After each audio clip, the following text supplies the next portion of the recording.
기도하겠습니다. 하나님 아버지 감사드립니다. 항상 우리의 기도를 들으시고 응답하시며 또한 선한 길로 인도하시는 주님께 감사드립니다. 오늘도 하나님, 우리를 향한 하나님의 응답에 대해서 말씀을 나누고자 합니다. 이 시간 귀한 은혜의 시간이 되게 해주시고 또 우리 기도의 삶이 또 우리의 호흡이 또 하나님의 영광에 또 찬양하는 귀한 역사가 되게 해주옵소서. 예수 그리스도의 이름으로 기도드립니다. 아멘. 하나님 말씀 나누겠습니다. 구약성경 욥기 30장 19절로 20절 합독하겠습니다. 하나님이 나를 진흙 가운데 던지셨고 나를 티끌과 재 같게 하셨구나. 내가 주께 부르짖으나 주께서 대답하지 아니하시오며 내가 섰사오나 주께서 나를 돌아보지 아니하시나이다. 아멘.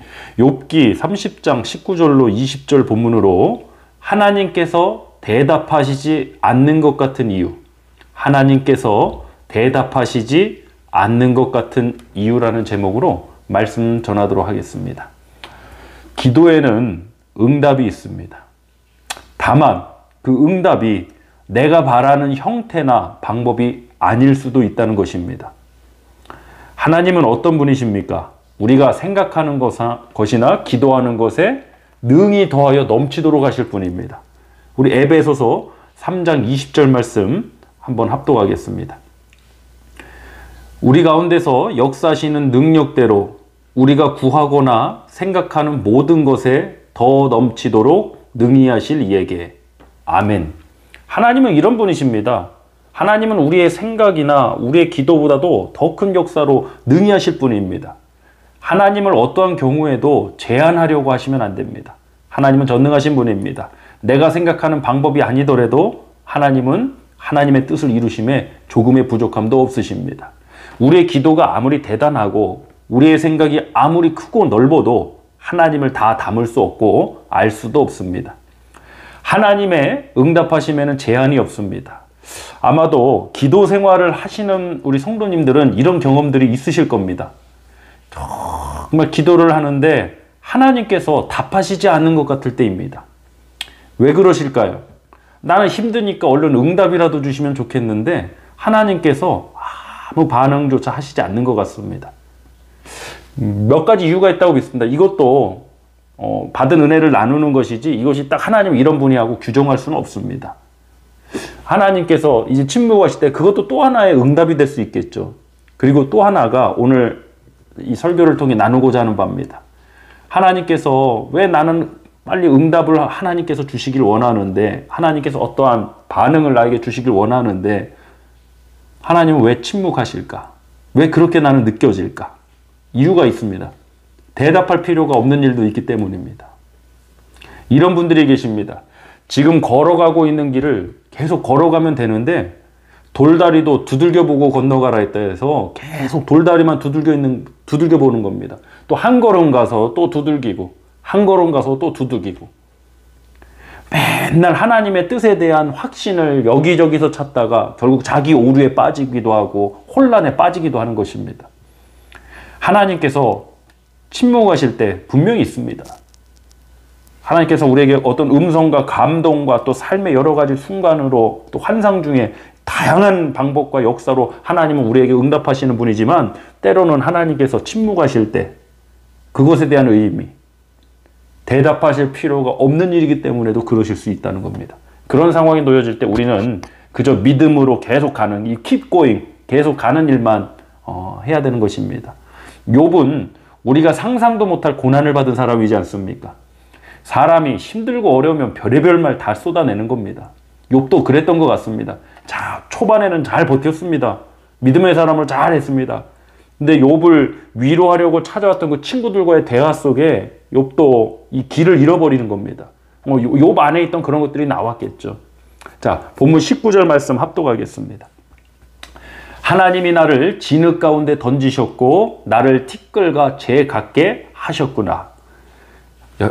하나님이 욥을 진흙 가운데 던지시고 하나님이 욥을 티끌과 재 같게 하셨습니까? 아닙니다. 사단이 청구해서 사단이 그랬던 것입니다. 욥은 물론 몰랐죠.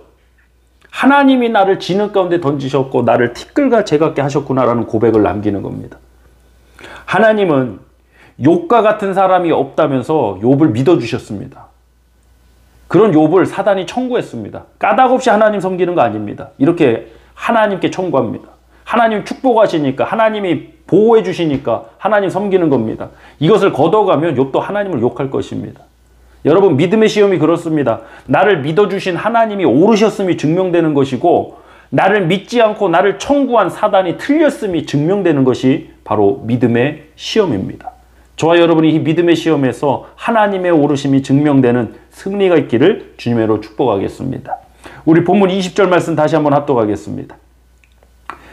내가 주께 부르짖으나 주께서 대답하지 아니하시오며 내가 섰사오나 주께서 나를 돌아보지 아니하시나이다. 욥도 이런 상황에 빠진 것 같아요. 내가 하나님 앞에 부르짖는데 하나님이 대답하시지 않는 것 같이 느껴지는 거예요. 내가 섰는데 주님이 나를 돌아보시지 않는 것처럼 느껴지는 것 같아요. 저와 여러분도 신앙생활하면서 이러한 상황들 충분히 겪을 수 있습니다. 신앙이 있는 사람이니까 당연히 하나님께 부르짖지 않았겠습니까? 근데 주님이 대답하지 아니하셨답니다. 실제로 우리가 욥기서를 보니까 하나님께서는 욥에 대해서 침묵하시다가 욥기 38장부터 욥에게 말씀을 하십니다. 우리도 이런 상황을 겪을 수 있습니다. 그렇다고 해서 하나님이 우리를 버리셨습니까? 하나님께서 우리를 향한 그 눈을 돌이키셨습니까? 그렇지 않습니다. 하나님은 단 한 번도 욥을 버리거나 포기하시지도 않았습니다. 하나님께서 침묵하실 때는 대답할 필요가 없어서 그러시는 겁니다. 때가 되면 하나님의 음성이 들릴 것이고 때가 되면 회복의 때도 찾아올 줄 저는 확신합니다. 여러분, 이것이 믿음의 시간이고 시련의 시간입니다. 이 시간들을 믿음 가운데 잘 승리하고 나가야 됩니다. 대부분의 경우가 이걸 일반화시킬 수도 없겠지만 많은 경우가 이런 상황에 놓여지면 깊은 좌절과 상실감에 빠져서 정말 믿음으로 충만하고 열정으로 뜨겁게 타오르던 분들이었음에도 믿음에 대해서 반대의 길로 이제 돌아서는 그런 안타까운 일들이 있다는 것입니다. 이러한 경우를 이겨내지 못해서 그렇습니다. 하나님께서 침묵하실 때는 하나님께서 오늘 욥의 고백처럼 내가 주께 부르짖으나 주께서 대답하지 아니하시는 것처럼 느껴질 때는 대답하실 필요가 없어서 그러실 수도 있습니다. 반드시 그렇다는 것은 물론 아닙니다. 하나님을 제한하지 말자고 했습니다. 그러나 그러할 수도 있다는 것입니다.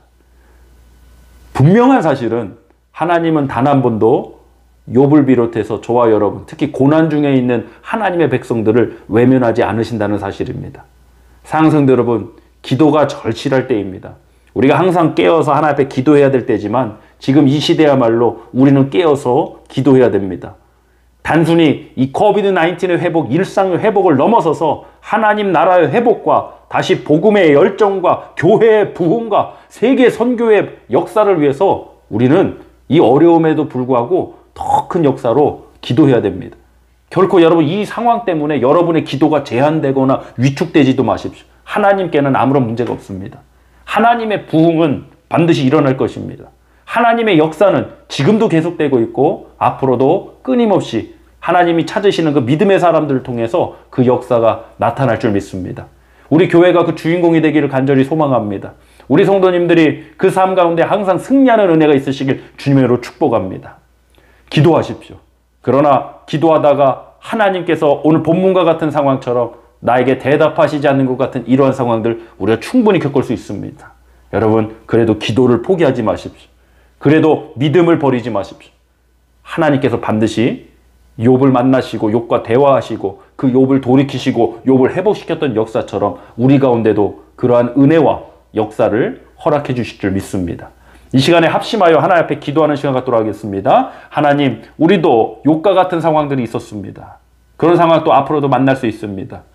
하나님이 대답하시지 않는 것 같은 상황들, 정말 이런 힘든 상황들 속에서도 끝까지 이 믿음으로 하나님을 바라보고 하나님의 신실함을 믿고 나아갈 수 있도록 하나님 인도해 주시옵소서.